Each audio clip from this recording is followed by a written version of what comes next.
সময় লাগে, তাই না? ওনারা তো বিভিন্ন ধরনের প্ল্যাটফর্ম ইউজ করে, ওপরে চাকরি তৈরি হয়, করতে চাইলে করা যায়। বিশেষ করে গাইডলাইনের দাবিটা অনেক বেশি জোরালো, কারণ হচ্ছে যে আপনারাও যেমন জানেন না আপনাদের ভূমিকা কীভাবে কতক্ষণ পর্যন্ত করা যাবে, ছাত্রছাত্রীরাও জানে না, প্রার্থীরাও জানে না। মানে জেনারেল একটা কথা বললে তো আসলে ওইভাবে করে সুশৃঙ্খল বজায় রাখাটা আমরা ট্রান্সপারেন্ট এবং সবাই যেন জানতে পারে। আর যেহেতু জাতীয় নির্বাচন পুরো দেশবাসী, যেমন ধরেন শুধু বাংলা মানে ঢাকা ইউনিভার্সিটি কেন্দ্রিক আর এটা নাই, পুরো দেশবাসীর চোখ আছে আমরা ডাকছি ইলেকশন।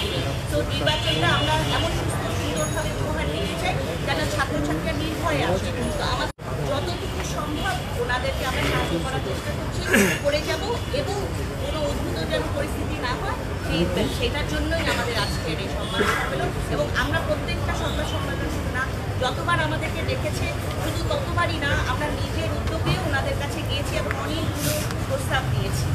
ওনারাও কিছু কিছু প্রস্তাব আমাদের অবশ্যই আর আশা করব ছাত্রছাত্রীরাও সবাই আসবে এবং ডাকসু নির্বাচন শুরু হবে।